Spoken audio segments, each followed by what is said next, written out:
Hi, welcome back to my channel, Elizabeth the Grey. I cannot speak, apparently.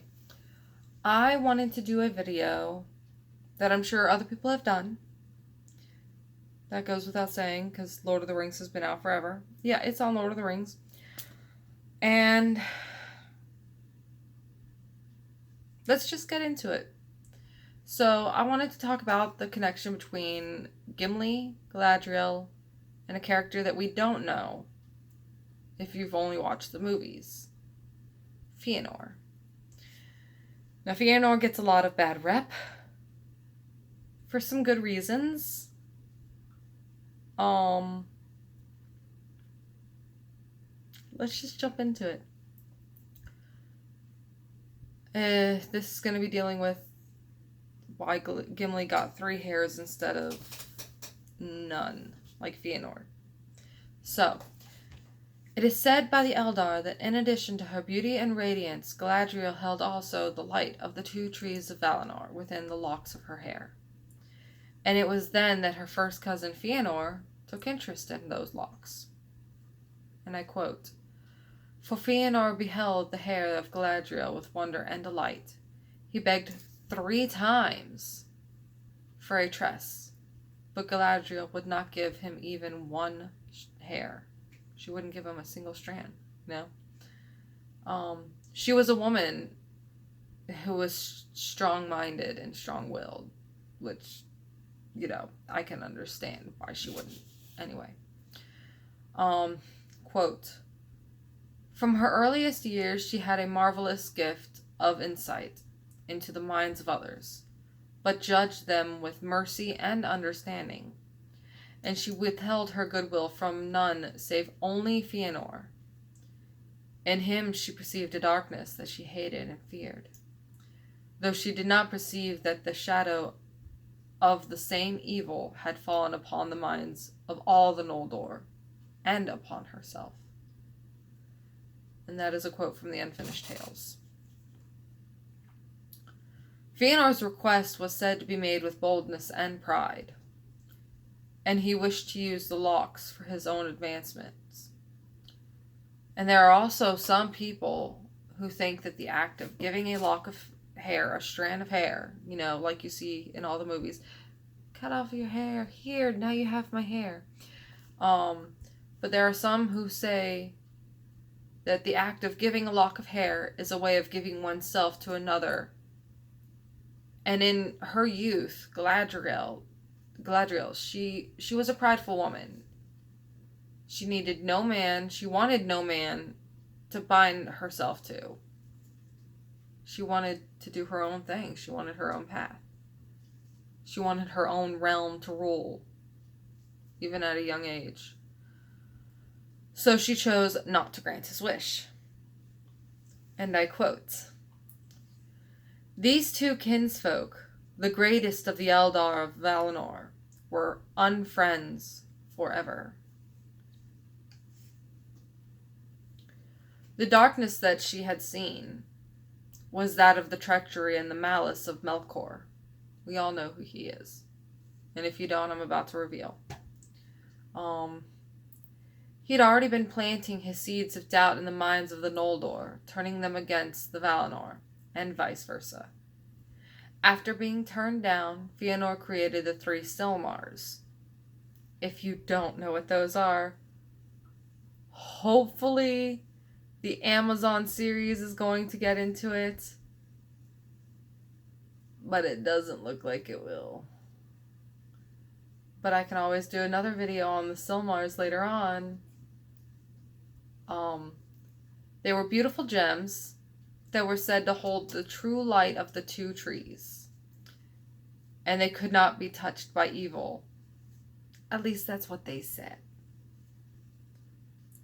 And what happens next after he creates the Silmars is just... it is very interesting to read, and it paints a very interesting picture. I would suggest reading. Sorry. Like I said, it's 5 a.m. in the morning. I haven't slept. The words held little truth, that they could not be touched by evil. Their words held little truth, however, because with the help of the giant arachnid Ungoliant, who is Shelob's ancestor, Melkor destroyed the 2 trees of light and then killed Finwë, Feanor's father. He stole the Silmars and claimed them as his own as he retreated to his fortress, bearing the new name of Morgoth until his defeat.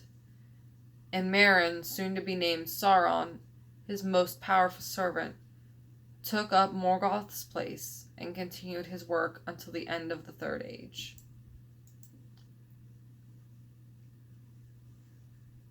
I have my 2 cats down there, and they're playing with the mirror, and it's adorable. So, now we're in the Third Age. Fast forward! Galadriel, who was born before the year of the 2 trees, has now lived a long and extended life. Her days in Middle-earth are ending soon, and she knows this. So, when she grants the Fellowship their gifts, she looks upon Gimli with curiosity as to what he would like.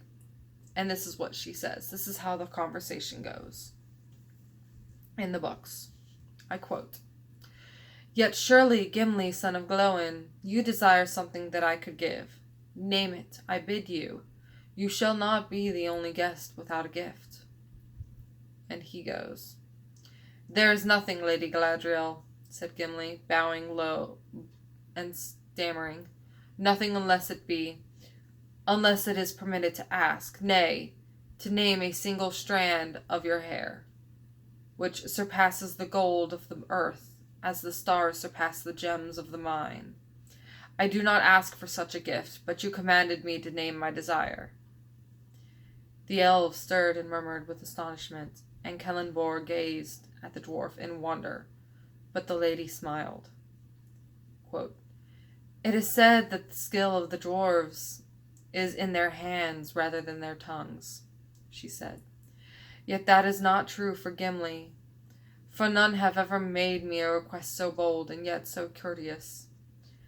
And how shall I refuse, since I commanded him to speak? But tell me, what would you do with such a gift?" "Treasure it, lady," he answered, "in memory of your words to me at our first meeting. And if ever I return to the smithies of my home, it shall be set in impenetrable crystal, to be an heirloom of my house, and a pledge of goodwill between the mountain and the wood until the end of days." And that was from the chapter Farewell to Lorien in The Lord of the Rings.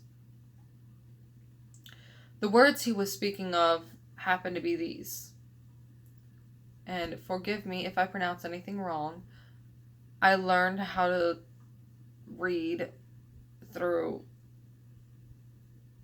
horrible pronunciations and slowly, not with audiobooks. "Dark is the water of Keled Zarhim, and cold are the springs of Cabil Now. And fair were the many-pillared halls of Khazad-dûm in the elder days, before the fall of the mighty kings beneath the stone." She looked upon Gimli, who sat glowering and sad, and she smiled. And the dwarf, hearing the names given in his own ancient tongue, looked up and met her eyes. And it seemed to him that he looked suddenly into the heart of an enemy, and saw there love and understanding. Wonder came onto his face, and then he smiled in answer. The whole purpose of that was Galadriel was moved by Gimli's pure heart and generosity.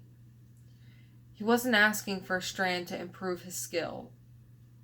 He wasn't asking to improve his wealth or his means. He wasn't disrespectful with his request like Feanor was. If she had not commanded him to ask, he would have never spoken of it. He would have never brought it up. He didn't know the intent of such a gift, or its meaning, or its history. And now we jump into the Fourth Age, and I have 5 minutes to go over this, so... we already know what happened to Frodo on September 21st of the first year of the Fourth Age, in the year 1421 by Shire reckoning. Frodo cast sails with Bilbo, Elrond, and Gandalf and Galadriel, going on the last ship into the west. On October 6th, Sam returned to the Shire with Merry and Pippin. Merry becomes master of Buckland. Pippin becomes the Took and Thane. Sam becomes mayor, and everyone lives happily for a while. On September 21st in the year 1482 by Shire reckoning, the 61st year of the Fourth Age, Sam's wife Rosie dies. Sam passes the Red Book on to his daughter Eleanor and leaves for the west. I can't remember who he left with or what ship he rode, but that also is not the last ship. Sometime within the 50 years prior, between the 64th and 120th year of the Fourth Age, Merry and Pippin went to Gondor and spent their remaining years within the White Halls until their death. In the year 120 of the Fourth Age, on March 1st, came at last the passing of King Elisar, and it said that the deathbeds of Merry and Pippin were set beside the deathbed of Aragorn to rest eternally in peace. Shortly after the death of their beloved friend, Legolas began to craft a grey ship in Ithilien, and sailed down the Anduin and into the sea, where he and Gimli sailed west, the last of the fellowship to leave Middle-earth. And it should be noted, and I always note this, Gimli is the only dwarf to ever enter the Undying Lands. Together, Arwen and Aragorn had at least 3 children, their son and at least 2 unnamed daughters. Upon the passing of her husband, she bid farewell to Gondor and returned to her mother's homeland, the now abandoned Lothlorien. And this is where she stayed until she gave up her life and passed away a year after the death of her beloved husband. And I would also like to touch on, finally, the last and final ship to leave Middle-earth. After Galadriel's passing into the west, Celeborn, her husband, returned to Lothlorien. But it no longer held the light that was kept up by Galadriel and her ring of power, Nenya. So the silver-haired elf moved to Imladris and lived with his grandsons Elahir and Eladin, the last of the wise and the only remaining elf in Middle-earth that had been born before the First Age. After the passing of his granddaughter and watching his great-grandchildren grow, did Celeborn become weary, and so he too finally decided to sail west.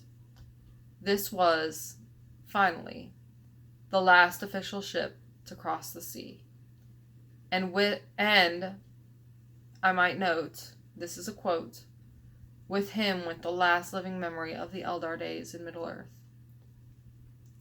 Thranduil does not pass into the Undying Lands.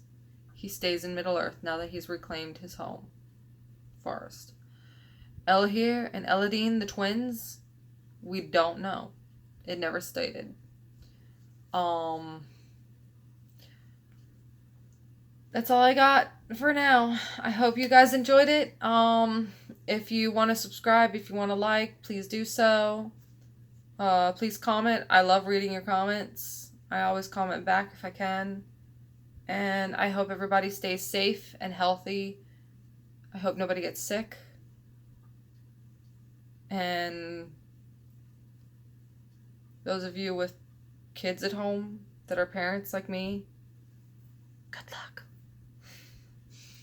Have a good whatever, evening, morning, day, night, and enjoy.